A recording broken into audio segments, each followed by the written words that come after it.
고 한경직 목사님은 한국교회에서 가장 존경받는 목사님 중에 한 분이십니다. 종교계의 노벨상이라고 불리는 템플턴 상을 받으신 분이기도 하신데요. 한경직 목사님께서 은퇴 이후에 한적한 곳 남한산성 계곡에 살고 계실 때에 한국교회 중진 목사님들이 찾아가 배웠습니다. 여러 가지 얘기를 나누고 어느 목사님이 목사님, 이제 여기 한국교회에 중진 목사님들이 계시니까 덕담 하나 해주시길 바랍니다. 그렇게 요청을 드렸더니 그때 하셨던 유명한 말이 있지요. 목사님들, 예수 잘 믿으시길 바랍니다. 목사님들만큼 사실 성경에 대해서 많이 알고 또 많은 사람들의 믿음을 성장시키는데 귀하게 쓰임받는 분이 계십니까? 그런데 목사님들에게 이 한경직 목사님께서 하셨던 당부가 있다면 그것은 예수를 잘 믿어달라라는 겁니다. 우리는 보통 예수 믿는다라는 건 좋은 결과가 나오는 것, 그래서 사람들이 볼 때 저렇게 좋은 결과가 있으면 그러면 하나님이 복 주신 것이고 그만큼 믿음이 좋겠지라고 생각을 합니다. 그런 면에 있어서 목사님들의 모습은 너무나도 헌신적이고 희생하는 모습이고 또 여러 가지 모습 안에서 참 믿음이 좋아 보이지만 사실 하나님 보실 때는 다른 기준으로 바라보실 수 있다는 것이죠. 여러분이 생각할 때 예수 잘 믿는다는 것은 무엇을 의미하는 걸까요? 예수 잘 믿어서 복받고 높은 위치에 올라가고 많은 영향력을 끼치면 예수 잘 믿는 것인가요? 그것도 필요하겠지만 사실 예수 잘 믿는 것에서 가장 중요한 부분이 있다면 그것은 가치관이 달라지는 것입니다. 정말 내가 중요하게 생각하는 것, 가치 있게 생각하는 그 가치관이 달라지는 거고 하나님 나라의 그 가치를 따라서 살아갈 수 있는 것, 이것이 예수를 잘 믿는 것이라고 저는 생각합니다. 뿐만 아니라 우리의 내면 안에 하나님의 형상이 이루어지고 또 우리의 성품이 예수님을 닮아가게 된다면 그것 또한 예수님을 잘 믿는 것이라고 말할 수 있을 것입니다. 그런 면에서 볼 때 요셉은 사실 하나님을 잘 믿는 사람의 표본이라고 할 수 있습니다. 요셉의 그 삶에는 참 많은 고난이 있었지만 결국엔 하나님께서 그를 애굽의 총리로 세워주셨습니다. 사실 놀라운 일이었는데 어떻게 그런 일들이 있었는가 그의 신앙을 살펴보면 첫 번째는 그가 하나님의 영에 감동된 사람, 성령의 사람이었음을 우리는 알게 됩니다. 요셉이 애굽 전체를 다스리는 총리가 된 것은 바로가 꾸었던 꿈을 단지 해석해 주었기 때문만이 아니죠. 앞으로 일어나게 될 7년간의 풍년 그리고 일어나게 될 7년간의 흉년, 이것이 오게 될 것에 대한 하나님의 계획에 대해서 이렇게 말을 해 주었지만 자막은 내려주셔도 됩니다. 네, 저에게 집중할 수 있도록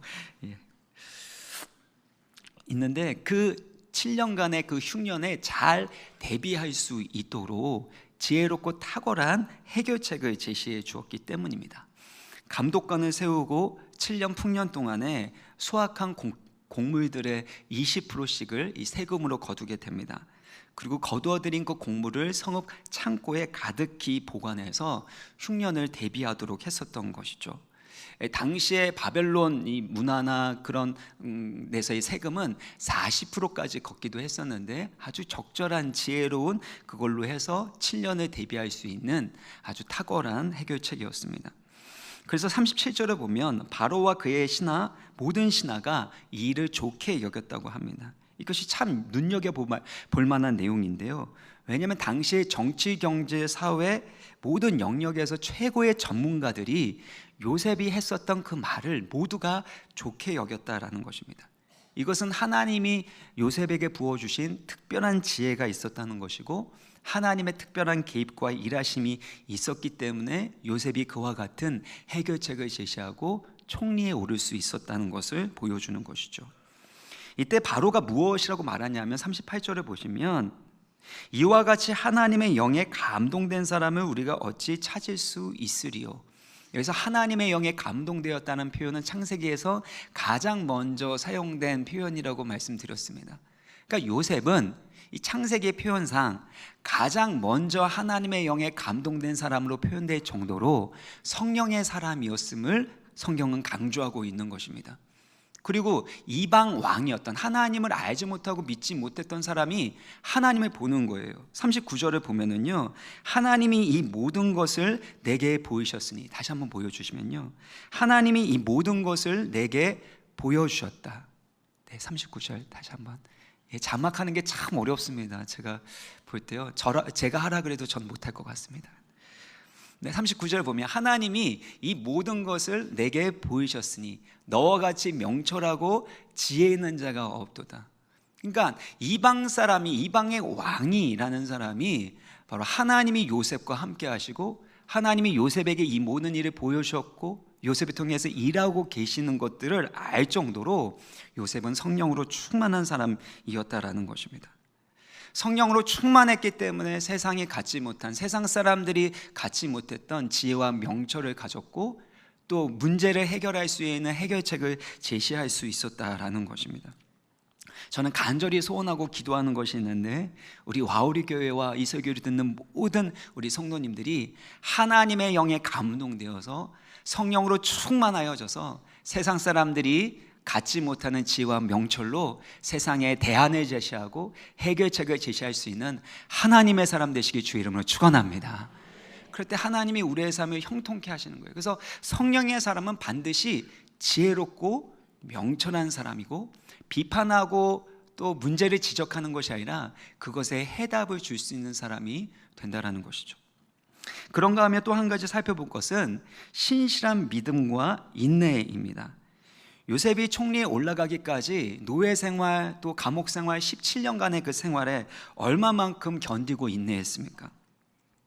사실 요셉이 겪었었던 이 고난은 요셉이 선택한 것이 아니지 않습니까?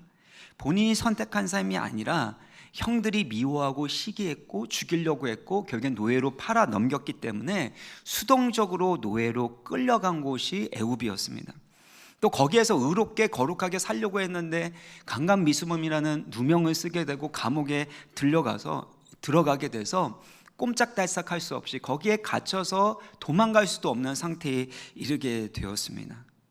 그 모습을 시편 105편 18절 19절에 보면 이렇게 표현하는데요, 그의 발은 착고를 차고 그의 몸은 쇠사슬에 매었으니. 그러니까 우리 인생도 마찬가지죠. 도망갈 수 있으면 도망가겠는데 도망갈 수 없도록 하나님 만드시는 겁니다. 내가 선택하지 않은 그 상황 가운데서 하나님이 나를 수동적으로 끌고 가시는 거죠. 그때 도망가고 싶고 정말 이것들을 벗어나고 싶지만 하지 못하는 그 상황 가운데 하나님이 하신 일이 있는데요, 다시 한번 시편 105편 19절에 보면은요, 같이 한번 읽겠습니다. 시작. 곧 여호와의 말씀이 응할 때까지라 그의 말씀이 그를 단련하였도다. 하나님의 말씀이 성취될 때까지 그는 수동적으로 끌려가고 노예 생활하고 그리고 감옥에 갇혀서 도망갈 수 없는 상황에 이르렀는데, 그때 무엇을 하셨다는 거예요? 하나님의 말씀이 요셉을 단련하셨다라는 것입니다. 우리 인생 가운데도 원치 않은 상황이 펼쳐질 때 우리가 하나님의 자녀라면, 하나님의 백성이라면 반드시 하나님이 우리 가운데 하시는 일이 있는데, 그것은 하나님의 말씀으로 우리를 단련하신다라는 것입니다. 그런데 문제는 뭐냐면 하나님의 말씀과 나의 삶의 상황은, 처지는 맞지가 않는다라는 것입니다. 여러분, 요셉이 꾸었던 꿈을 한번 생각을 해보세요. 지도자가 되는 꿈을 2번이나 꾸지 않았습니까? 그런데 요셉의 삶은 노예 생활이었고 감옥 생활이었습니다. 만약에 요셉이 그 꿈을 붙들고 살아갔다면 사실은 정신분열에 이르거나 아니면 낙심하거나 우울증에 빠질 수밖에 없었을 거예요. 왜냐하면 하나님이 주신 꿈과 실제로 그의 삶은 너무나도 다르기 때문입니다. 요셉의 스토리에서의 하나님의 꿈은 마치 하나님의 말씀과 방불합니다. 그러니까 하나님의 말씀과 우리의 삶이 때로는 다를 때가 참 많은 거죠. 그래서 주일날 말씀을 듣고 예배를 드리고 찬양하고 기도했다는 마음 가운데 소망이 생기고 하나님이 일하실 것으로 믿어지지만, 우리의 삶의 현장으로 가게 되면 실제로는 그 말씀과 하나님이 주신 꿈과는 정반대로 삶이 펼쳐질 때가 많은 것을 우리가 경험하지 않습니까? 그때 요셉이 선택했었던 삶은 자기의 해석대로, 자기의 생각과 자기의 감정대로 반응하지 않았다는 겁니다. 이게 바로 하나님의 말씀대로 살아갔던 삶인데요, 창세기 40장 6절의 말씀을 우리 같이 한번 읽어보겠습니다. 그 앞에 있는 거 같이 읽겠습니다. 시작. 해석은 하나님께 있지 아니하나이까. 이거는 감옥에서 요셉이 했었던 말인데요, 꿈에 대한 해석은 하나님께 있다라는 겁니다. 근데 요셉이 꿈을 해석할 때마다 그 꿈대로, 그 꿈의 해석대로 이루어졌기 때문에 그 꿈에 대한 해석은 또 무엇에 대한 해석과 비슷하다고 했죠? 인생에 대한 해석과 비슷하다라는 겁니다. 그러니까 우리 인생 가운데 무슨 일이 주어지든지 간에 나의 인간적인 경험이나 판단이나 지식을 가지고 해석하고 결정 내리는 것이 아니라 하나님의 말씀으로 해석하고 그 하나님의 말씀대로 순종해 나가는 것이 바로 하나님의 말씀으로 우리를 단련해 나가시는 하나님의 목적이라는 것입니다. 그래서 다시 한번 시편 105편 19절을 보면 언제까지 하나님의 말씀이 요셉을 단련했죠? 여호와의 말씀이 성취될 때까지, 응할 때까지라는 겁니다. 사랑하는 성도 여러분, 하나님의 말씀이 여러분 가운데 이루어질 때까지, 하나님이 여러분 가운데 주신 꿈, 그 하나님의 말씀이 여러분 가운데 응할 때까지, 성취될 때까지 하나님의 말씀으로 연단받으시고 하나님의 말씀으로 해석하시고 그 말씀으로 살아가는 하나님 잘 믿는 믿음의 사람 되시길 주의 이름으로 축원합니다. 이렇게 될 때 우리 인생 가운데 하나님의 꿈이 반드시, 하나님의 말씀이 반드시 이루어져요. 이게 역설입니다. 역설. 내 시나리오대로 될 것 같은데 안 되는 거예요. 이게 참 재밌는 게 요셉은 요셉의 꿈과 정반대의 삶을 살아가게 되지 않았습니까? 노예 생활, 감옥 생활. 근데 결국에는, 그리고 요셉이 노예로 팔려가게 되고 고난을 당하게 된 것도 무엇 때문이었습니까? 첫 시간에 말씀드렸던 것처럼 요셉의 형들이 요셉을 보자마자 꿈꾸는 자가 오는도다, 꿈꾸는 자가 오는다, 저를 죽여서 그 꿈이 어떻게 되는가 한번 보자. 이게 사실 형들의 말. 근데 이게 세상의 목소리고 원수 마귀의 목소리라는 겁니다. 저를 죽여서 하나님이 그 사람에게 주신, 하나님의 성도들에게 주신 꿈이 어떻게 되는가 보자. 이게 원수의 조롱이고 원수의 계략이라는 겁니다. 그런데 실제로 여러 가지 우여곡절이 있지만 결국엔 무엇대로 됐습니까? 하나님이 주신 요셉에게 주신 그 꿈대로 되었을 뿐만 아니라 어떻게 총리가 됐어요? 바로가 꾸었던 그 꿈이 해석이 되고 그것에 대한 해결책이 제시됨으로 인해서 바로 총리가 되지 않았습니까? 그러므로 우리의 계산, 우리의 시나리오를 넘어서서 우리의 해석이 아니라 하나님의 해석, 하나님의 말씀, 하나님이 함께 하시고 인도하시면 반드시 그분의 약속이 이루어짐을 믿으시고 끝까지 하나님의 말씀으로 승리하는 믿음의 사람 되시길 다시 한번 주의 이름으로 축원합니다. 이렇게 요셉이 인생의 고난과 역경을 잘 극복하고 애굽에서 가장 높은 자리에 올라가게 된 건 정말 놀라운 일입니다. 세상에 이런 일이, 동화에 나올 만한 일이고 꿈 같은 일이 이루어진 것입니다. 그런데 사실 제가 생각할 때 더 놀라운 것은 이렇게 노예 출신이, 이 죄수, 누명 쓴 죄수 출신이 하루 만에 그렇게 권력의 그 권좌에 올라가게 되었다면 사실은 교만해지고 우쭐해지고 좀 변질되는 것이 사실 당연한 거 아니겠습니까? 사람이 권력과 성공을 맛보면 헛바람이 들어가게고 그다음에 우쭐해지고 변질되기가 쉬운 것입니다. 토마스 칼라일이라는 사람이 이런 말을 했는데, 역경은 종종 인간을 힘들게 한다. 하지만 시련을 견딜 수 있는 사람이 100명 있다면 성공을 견딜 수 있는 사람은 1명뿐이다. 이 말을 했습니다. 미국의 링컨 대통령도 다음과 같은 말을 한 것으로 유명한데요, 어떤 사람의 인간 됨됨이를 알고 싶다면 그에게 권력을 줘버려. 근데 사실 이게 링컨이 했었던 말이 아니라 링컨에 대해서 로버트 잉거솔이라는 사람이 했었던 말인데 비슷합니다. 만일 어떤 사람의 밑바닥, 됨됨이를 알고 싶다면 그에게 권력을 주어버려. 누구나 역경은 견딜 수 있지만 오직 위대한 사람만이 성공을 견딜 수 있다는 거죠.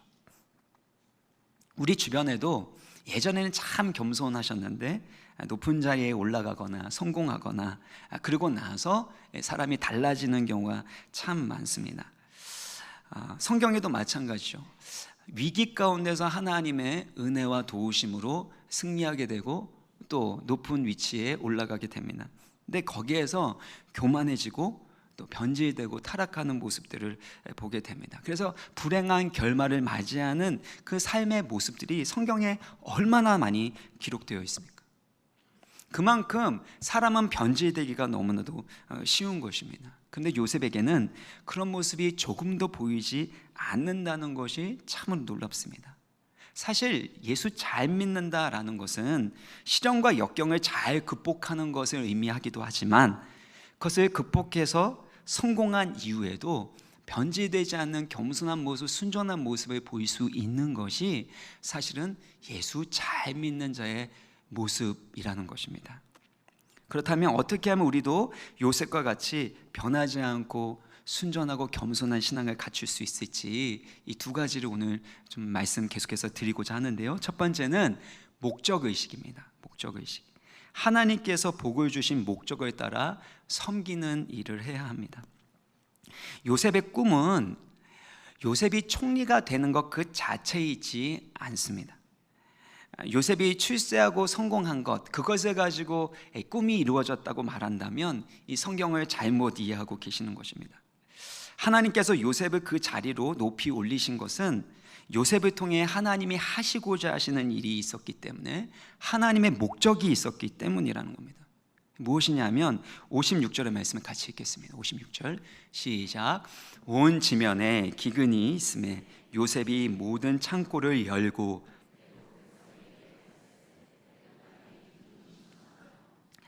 수많은 사람들이 먹을 양식이 없어서 흉년 때문에 죽어가고 있었습니다.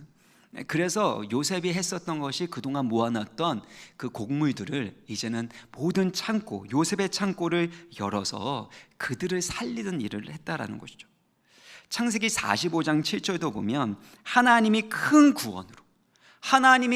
구원으로 당신들의 생명을 보존하고 당신들의 후손을 세상에 두시려고 나를 당신들보다 먼저 보내셨다. 이것이 요셉의 해석이었습니다. 하나님께서 나를 통하여 큰 구원을 이루기 위해서, 그리고 요셉의 가족들뿐만 아니라 애굽에 있는 모든 사람들을 살리도록 하기 위해서 요셉을 그 자리로 높이셨다라는 것입니다. 그런 의미에서 요셉의 성공과 출세는 요셉의 인생 목적이 아니었습니다. 오히려 애굽의 총리라는 지위와 권세는 하나님의 뜻, 사명을 이루어 나가기 위한 수단이었다라는 것입니다. 수단. 우리가 직업을 갖게 되는 이유도, 돈을 벌게 되는 이유도, 사회적으로 성공하고 또 지위를 얻고자 하는 그 이유도 사실은 그것이 목적이 아니라 하나님께서 주신 그 사명을 감당하기 위한 수단이 아닙니까? 근데 많은 경우 우리가 변질되는 이유가 있다면 그것은 수단과 목적이 혼동되기 때문입니다. 우리가 직장 생활도 마찬가지입니다. 직장 생활을 할 때 오랜 시간을 직장에서 보내기 때문에 그 사람의 하는 일이 사실 그 사람의 성품이나 내면이나 삶에 참 많은 영향을 미칩니다. 그리고 내가 어떤 직업을 갖고 어떤 일을 하느냐에 따라서 사람들의 대우나 태도가 달라지는 것들을 많이 경험하지 않습니까? 그러다 보니까 우리 남자들 같은 경우에, 어르신들 같은 경우에 직장 생활을 그만두고 하던 일들을 그만두고 내려오게 되면 정체성에 혼란이 생기는 겁니다. 그동안 내가 그렇게 존경받고 이렇게 할 때는 이렇게 대우를 받았는데 이제는 그렇지 않으니까 나중에 명함을 갖고 다니는데, 예전에 내가 했었던 일들을 명함에 빼곡히 적어서 갖고 다니는 분들도 계시는 것을 제가 봤습니다. 그것은 사실 그동안의 그 직장이 그 사람의, 그분의 사실 정체성이었고 가치였고 그 사람이 얼마나 중요한 사람인지를 보여주는 목적과 다름이 없는 것이었던 거죠. 마찬가지입니다. 우리가 인생을 살아가는 데 있어서 이 수단과 목적을 혼동하기 때문에 일어나는 일들이 참 많습니다. 특별히 신앙생활도 마찬가지입니다. 만약에 여러분의 신앙생활의 목적이 요셉처럼 인생 역전, 성공하고 출세하는 것, 힘들고 어려운 데서 구원받아서 그래서 내가 원하는 소원이 이루어지는 것이 신앙생활의 목적이라면 어떻게 될까요? 하나님을 믿고 섬기는 것은 수단이 되는 거 아닙니까? 하나님을 사랑한다고 믿는다고 말하지만 결국에 나의 신앙도 하나님도 나의 성공과 소원 성취를 위한 수단으로 전락해 버리는 이들이 일어나게 되는 겁니다. 예를 들어서 좋지 않은 예이지만, 만약에 제가 담임 목사가 목적이 된다고 생각해 보세요. 제가 와우리 교회 담임 목사가 되는 것이 인생의 목적이었고 그 목적을 이루는 것, 거기에 혈안이 되어 있다면 어떻게 될까요? 담임 목사는 수단이죠. 잃어버린 영혼들을 구원하고 땅끝까지 이르러 주의 복음을 증거하고 그리스도의 온전한 제자로 세울 뿐만 아니라 건강한 교회, 성령 충만한 교회, 행복한 교회를 만들어가서 주의 영광을 드러내기 위해서 담임 목사라는 직분을 하나님께서 수단으로 주셨는데, 만약에 제가 이것을 지키기 위해서 막 혈안이 되고 에너지를 쓴다면, 그러면 저뿐만 아니라 우리 성도님들 모두에게 와우리 교회에 얼마나 큰 불행과 재앙이 되겠습니까? 마찬가지입니다. 하나님이 우리 가운데 주신 직업이나 사업이나 재정이나 심지어 우리의 건강이나 그 모든 것들은 목적이 아닙니다.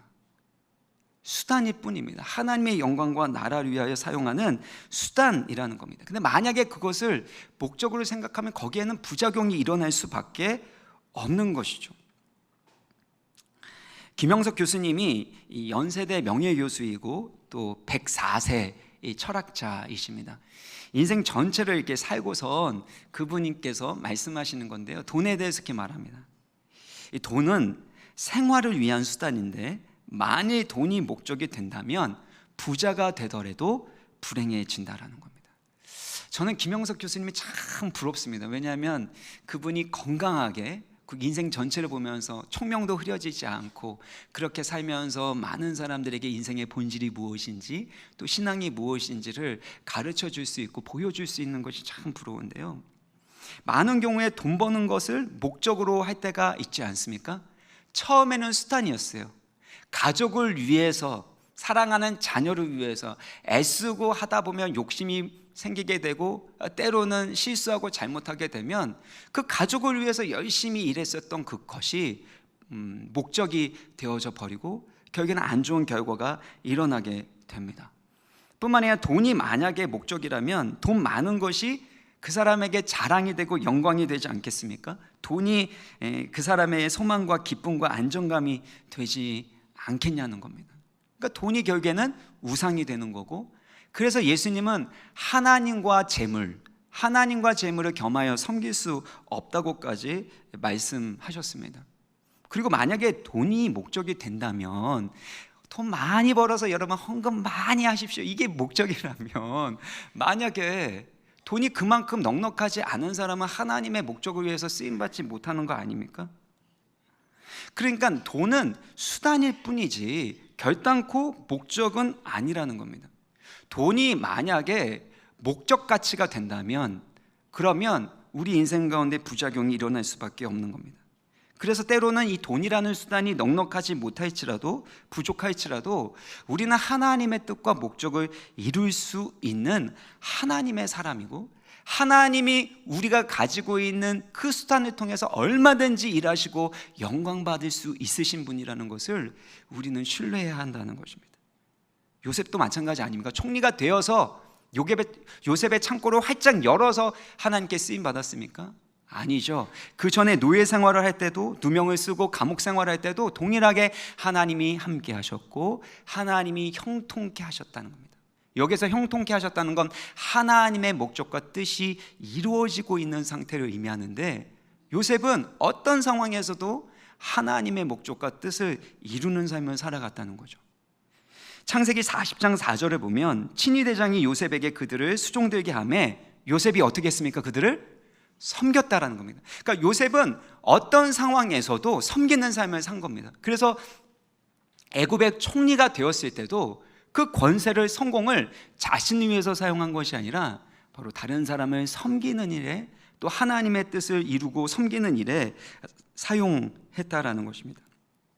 그러므로 우리 인생 가운데 어떤 일이 주어지든지 간에 우리의 동기와 목적이 중요합니다. 하나님을 섬기고자 하는, 요셉의 창고를 열어서 생명을 살렸던 것처럼 그렇게 생명을 살리고자 하는데 우리의 목적과 동기를 두게 되면 하나님은 반드시 그분의 뜻을 이루기 위하여 여러분에게 필요한 수단을 주실 줄 믿으시기를 바랍니다. 문제는 뭐냐면 하나님의 나라와 의를 구하지 않는 거죠. 나의 만족과 나의 행복을 위해서 하게 되는 것이 문제가 되는 것입니다. 이처럼 우리의 중심의 목적과 동기가 올바르면 때가 되면 하나님이 주십니다. 하나님이 요셉을 훈련시키시고 그릇으로 만드셔서 사용하셨던 것처럼 하나님이 하나님의 때까지 여러분의 그릇을 빚어가시고 훈련하시고 여러분을 준비시켜 가시는 것이죠. 근데 만약에 그때까지 별로 일이 일어나지 않으면 어떻게 됩니까? 그때도 괜찮습니다. 왜냐하면 하나님이 지금 여러분에게 주신 그 수단을 통해서 하나님의 일을 할 수 있도록 성령께서 도우시고 인도하실 것이기 때문입니다. 사랑하는 여러분, 우리 가운데 무슨 일이 주어지든지 간에 그것은 하나님의 영광과 하나님을 섬기기 위한, 생명을 살리기 위한 수단인 것을 반드시 기억하시길 바랍니다. 그래서 사도 바울이요, 사도행전 20장 24절, 좀 앞에 있는데요, 사도행전 20장 24절 우리 같이 한번 읽어보겠습니다. 시작. 내가 달려갈 길과 주 예수께 받은 사명 곧 하나님의 은혜의 복음을 증언하는 일을 마치려 하면은 나의 생명조차 조금도 귀한 것으로 여기지 아니하노라. 그러니까 사도 바울이 가진 모든 것, 하나님께 받은 모든 것은 무엇을 위한 거예요? 주 예수께 받은 사명, 하나님의 은혜의 복음을 증언하는 일을 완수하기 위한 수단이었다라는 겁니다. 수단. 그래서 자기의 생명조차 어떻게 여겼대요? 조금도 귀한 것으로 여기지 않았다는 겁니다. 왜 생명보다 귀한 사명이라고 말합니까? 왜냐하면 우리가 이 세상에 존재하는 이유는 바로 사명을 이루기 위한 것이기에 심지어 우리가 가지고 있는 생명조차도 수단이라는 것입니다. 사랑하는 여러분, 하나님이 우리 가운데 그 수단들을 주셨을 때 그것을 통해서 하나님의 목적을 이루어 가야 합니다.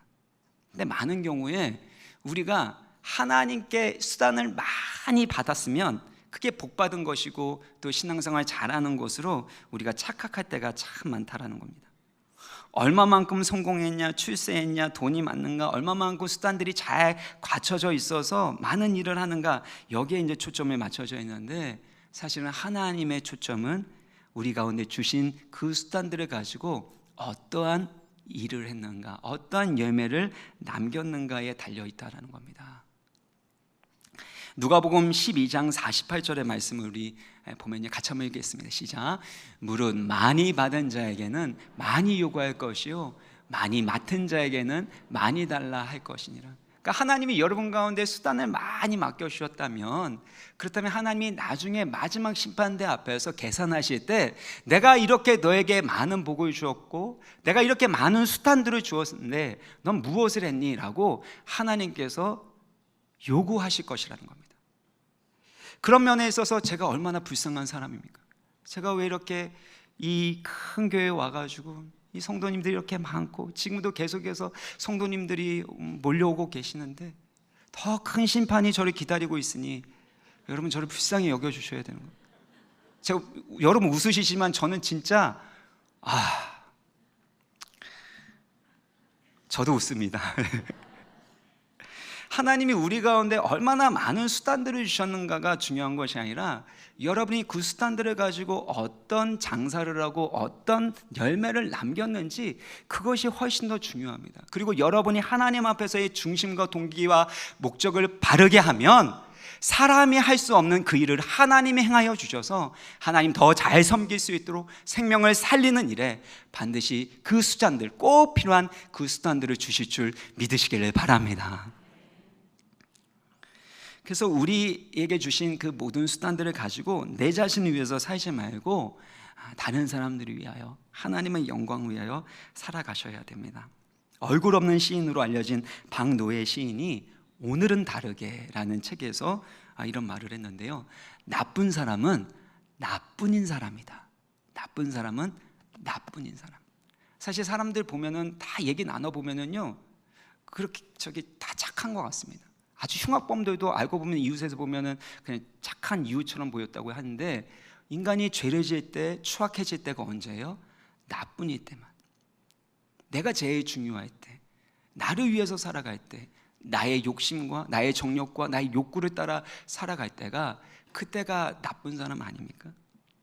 그래서 우리가 하나님의 복을 받았다라면 사실은 내가 받은 그 복을 흘려보내는 것입니다.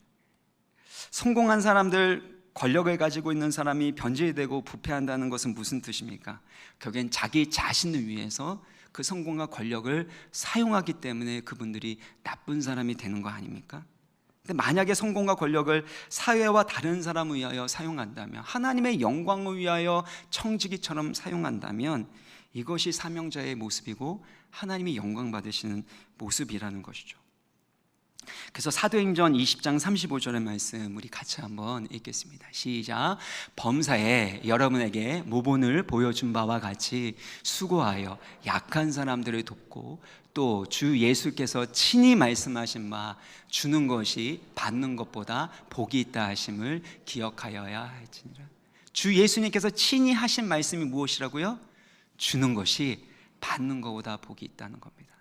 우리는 이 세상 살아가면서 많이 받으면 행복하죠. 많이 가지고 있으면 행복하지만 하나님 나라에서 참된 부자는 누굽니까? 얼마만큼 나누고 베풀고 주었는가라는 겁니다. 누가 하나님 나라의 참된 행복자일까요? 주는 것보다, 받는 것보다 주는 것이 복이 있다라는 것을 깨닫고 주는 삶을 살아가는 거 아닙니까? 우리 와우리교회 모든 성도님들은 요셉처럼, 요셉의 창고처럼 그렇게 창고를 열고 많은 사람들에게 베풀고 나누고 살리는 생명과 은혜의 통로가 되시기를 주의 이름으로 축원합니다. 두 번째는 은혜의식입니다. 하나님의 베푸신 은혜를 순간순간마다 기억하고 감사하는 것입니다. 42절 43절을 보면 바로가 이 요셉에게 했었던 것이 있는데, 자기의 인장반지를 빼어서 요셉의 손에 끼워주게 됩니다. 여기서 인장반지는 왕의 결정권을 상징하는 거고, 이 신하들이 어떤 조서를, 어떤 뭔가를 문서로 올렸을 때 거기를 승인하게 될 때 인장반지를 찍어서 승인해 주었습니다. 그러니까 왕의 결정권을 위임받은 거죠.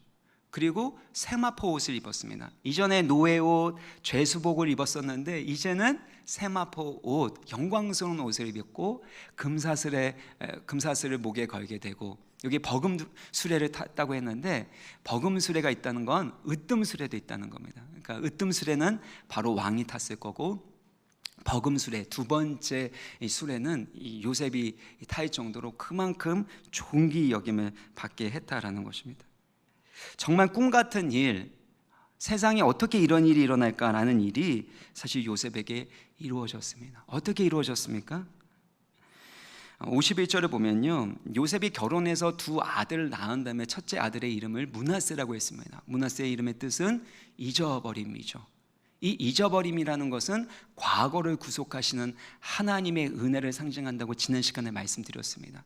다시 들어보시면 더 이해가 되실 건데, 이때 중요한 것은 하나님이 잊어버리게 하셨다는 것이고, 또 52절을 보면 둘째 아들의 이름은 에브라임이라고 했는데, 에브라임은 하나님이 내가 고생하고 수고한 땅에서 번성하게 하셨다라는 뜻입니다.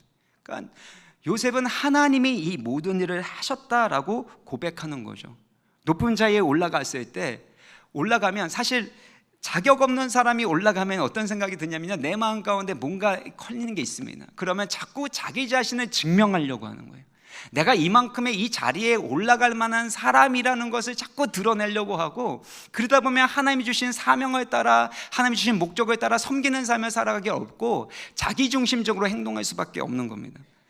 그래서 요셉은 하나님의 은혜를 날마다 기억하기 위해서 아들의 이름을 므낫세, 에브라임, 하나님이 잊어버리게 하셨고 하나님이 번성하게 하셨다, 모든 것이 하나님의 은혜라는 것을 하루에도 몇 번씩이나 아니면 수십 번이나 부르도록, 그래서 하나님의 은혜를 의지하고 찬양하도록 했다는 것입니다. 마찬가지입니다. 우리가 하나님의 은혜가 떨어지게 되면 다 부패하게 되어 있습니다. 우리의 신앙도 마찬가지입니다. 유통기한이 있어요. 그냥 내버려 두게 되면요, 하나님의 은혜 가운데 있지 않으면 예전에 얼마만큼의 믿음이 순수하게 있었는지 겸손했는지 그건 중요하지 않고 다 변질돼 버리는 겁니다. 그래서 은혜를 떠나게 되면 모두 다 변질이 될 수밖에 없는 게 우리의 모습입니다. 그래서 믿음은, 신앙은요, 과거의 실력으로만 살아갈 수가 없습니다. 오늘 나에게 주시는 하나님의 은혜로 살아가기 때문에 날마다 그 은혜를 누리며 그 은혜 가운데 거하며 살아가야 하는 것이죠. 그래서 우리 가운데 이런 므낫세와 에브라임과 같은 하나님이 하셨습니다. 하나님이 하실 것입니다. 하나님의 영광을 위하여, 생명을 살리기 위하여 하나님이 나를 사용하십니다 라는 것을 기억하기 위해 여러분들 므낫세와 같은, 에브라임과 같은 믿음의 징표들, 여러분 믿음의 장치들을 갖춰 나가야 한다라는 겁니다.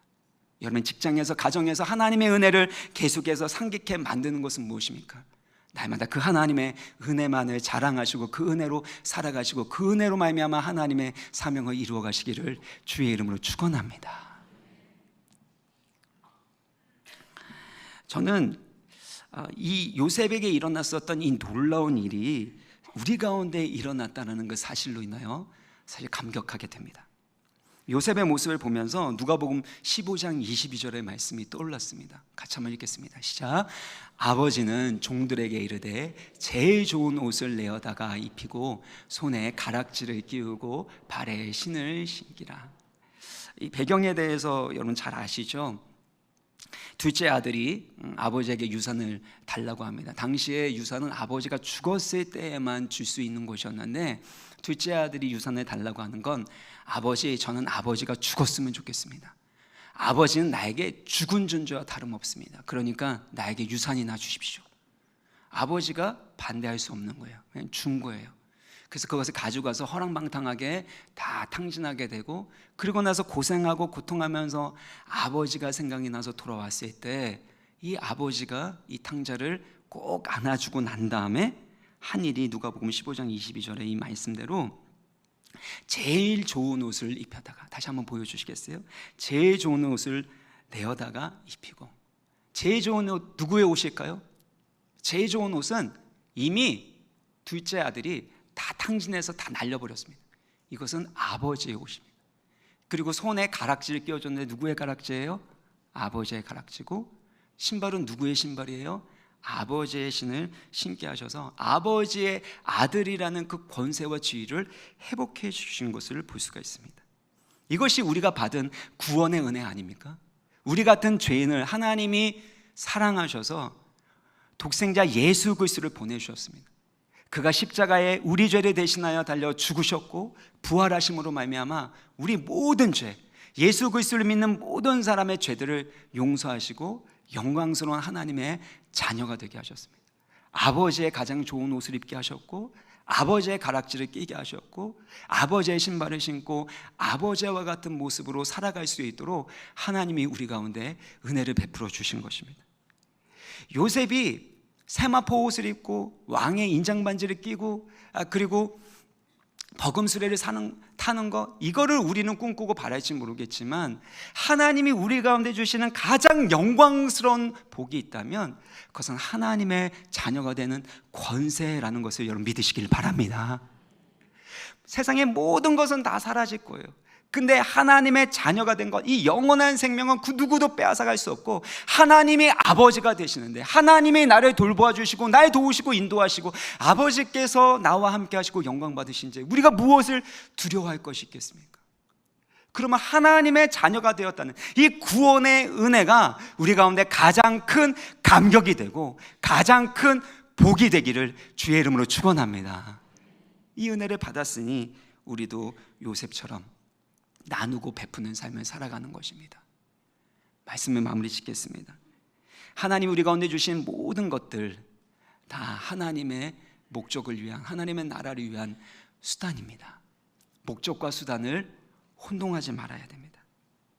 하나님이 주신 그 수단들을 가지고 하나님의 영광을 위해 살아가시고, 때로는 그 수단들이 지금은 부족해 보일지라도 지금 상황에서 여러분이 섬기실 수 있는 이들이 있고 하나님 여러분을 통해서 영광 받으실 것입니다. 그리고 여러분의 동기와 목적이 순전하시다면 때가 되면 꼭 필요한 수단들도 반드시 주시기를 주의 이름으로 축원합니다. 같이 찬양하시겠습니다. 우리 나를 지으신 이가 하나님, 이 하나님의 은혜를 우리 찬양하겠습니다.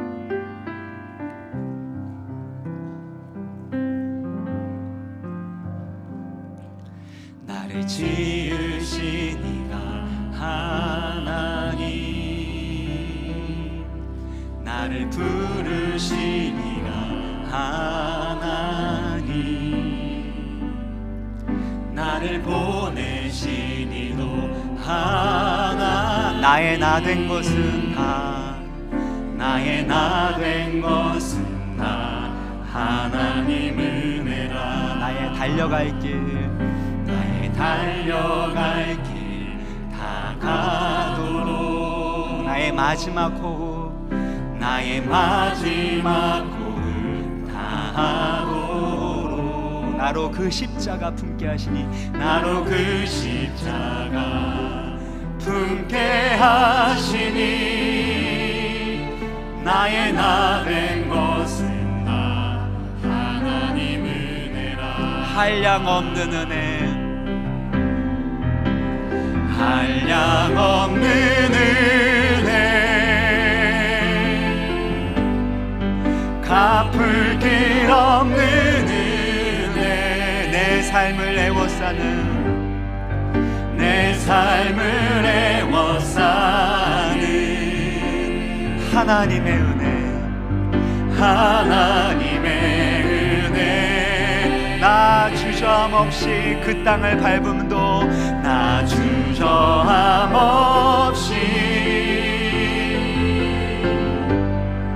그 땅을 밟음도, 나를 붙드시는, 나를 붙드시는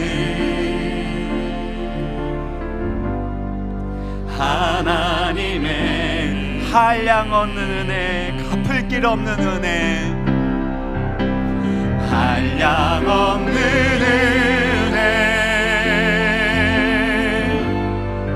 갚을 길 없는 은혜, 내 삶을 애워싸는, 내 삶을 애워싸 이 하나님의 은혜로 살아갑니다. 하나님의 은혜, 나 주저함없이, 나 주저함없이 그 땅을 밟음도, 그 땅을 밟음도, 나를 붙드시는 나의 주님, 하나님의 은혜. 이 시간 다 같이 일어나셔서 이 하나님의 은혜 가운데서 참된 행복자로 살아가리 소망하는 마음으로 우리 행복, 화려하지 않아도 우리 정결하게 사는 삶, 가진 것이 적어도 감사하는 삶, 우리 같이 우리 행복 찬양하겠습니다. 화려하지 않아도 정결하게 사는 삶, 가진 것이 적어도 감사하며 사는 삶, 내게 주신 작은 힘 나눠주며 사는 삶, 이것이 나의 삶의 행복이라오. 다시 한번, 화려하지 않아도, 화려하지 않아도 정결하게 사는 삶, 가진 것이 적어도 감사하며 사, 내게 주신 작은 힘 나눠주며 사는 삶, 나눠주며 사는 삶, 이것이 나의 삶의 행복이라오. 이것이 행복, 이것이 행복, 행복이라오. 세상은 알 수 없는 하나님 선물, 이것이 행복, 행복이라오. 하나님의 자녀로 살아가는 것, 이것이 행복이. 눈물 날 일 많지만 기도할 수 있는 것, 눈물 날 일 많지만 기도할 수 있는 억울한 일 많으나 주를 위해 참는 것 비록 짧은 작은 삶 주 뜻대로 사는 것 이것이 나의 삶의 행복이라오. 이것이 행복이라오.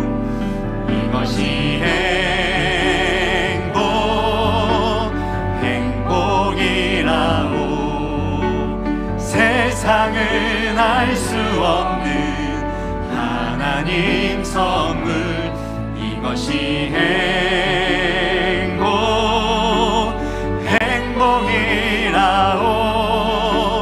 하나님의 자녀로 살아가는 것 이것이 행복이라오. 기도할 때는 하나님의 은혜에 붙들림 받은 삶이 될 수 있도록 어떤 상황과 처지에서도 하나님께 감사하는 삶, 주어진 수단들을 가지고 다른 사람을 이롭게 하고 다른 사람을 살리는 생명의 통로로 쓰임받는 삶, 그리고 하나님께서 반드시 꼭 필요한 것이라면 때가 되매 주실 것이라는 믿음을 가지고 사는 삶, 그리고 하나님이 주셨을 때 성공했을 때에도 변질되지 않는 삶 살아감으로 말미암아 하나님이 주신 참된 행복 누리게 하여 주옵소서. 이것이 예수 잘 믿는 삶인 줄 믿습니다. 겉으로 보여지는 것이 아니라 때로는 우리의 계획대로 우리의 생각과 반대되는 삶이 살아갈지라도 하나님의 말씀대로 하나님의 해석대로 살아가게 하여 주시고, 주여 나를 통하여 많은 사람들이 생명 얻고 살아나게 되는 구원의 역사가 일어나게 하여 주옵소서. 그런 예수 잘 믿는 예수 그리스도의 제자가 될 수 있도록 이 시간에 주여 한번 부르짖고 기도하도록 하겠습니다. 주여, 아버지 하나님 감사합니다. 오늘 주신 말씀대로 우리가 예수 잘 믿기 원합니다. 예수님께서 우리 위하여 생명을 내어주셨던 것처럼 주님 아낌없이 우리 자신을 살리기 위하여 하나님 내어주었던 것처럼 우리도 그렇게 우리 자신을 내어줄 수 있는 자가 되기를 원합니다. 주여, 주는 자가 받는 자보다 복이 있다라는 그 말씀대로 나누고 베푸는 삶, 요셉의 창고를 열고 확장하는 삶을 살아갈 수 있도록 주여 내려 주옵소서. 주여 우리를 축복하여 주옵소서. 주여 은총의 표징을 허락하여 주옵소서. 그 하나님의 은총의 표징으로 말미암아 우리 가운데 증거를 얻게 하여 주옵소서. 므낫세 에브라임 이렇게 하나님이 하신 일들 하나님의 은혜를 기억하게 하여 주시고 변제되지 않기를 원합니다. 겸손하기를 원합니다. 순전한 신앙을 갖기를 원합니다. 아버지 하나님 베풀어 주신 그 은혜 가운데 우리가 하나님의 자녀로 살아가는 이 권세와 능력과 축복을 흘려보내고 나타낼 수 있도록 주여 도와주시옵소서. 주님, 때로는 수단이 적을지라도 주님 위로하여 주시고 힘을 주시고 어떤 상황에서 숨기는 삶을 살게 하여 주옵소서. 이것이 행복이라오.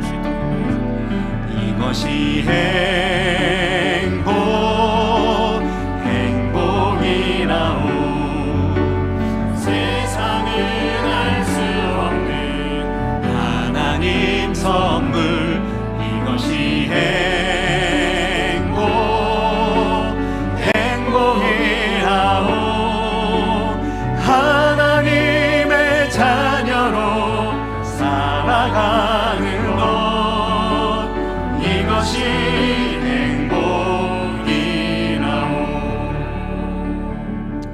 자비로우신 하나님 아버지, 우리를 사랑하셔서 우리를 구원하시기 위하여 독생자 예수 그리스도를 아낌없이 내어주신 하나님 아버지의 사랑을, 예수 그리스도의 은혜를 더 깊이 깨달아 알고 누리고 흘려보내기를 원합니다.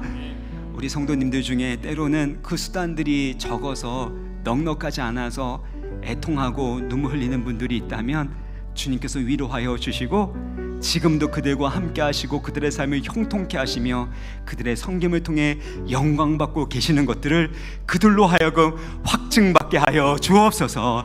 어떤 상황에서도 끝까지 요셉처럼 인내하고 사랑하게 하시고 하나님의 해석으로 그렇게 순종하게 하여 주셔서 하나님의 선하신 뜻들이 아름답게 이루어지게 하여 주시되, 꼭 필요한 수단들이라면 주여 하나님의 때에 잘 준비되어져서 그 수단들을 얻게 하여 주옵시고, 그 수단들을 가지고 많은 사람을 돕고 살리는 생명의 통로, 축복의 통로로 쓰임받게 하여 주옵소서.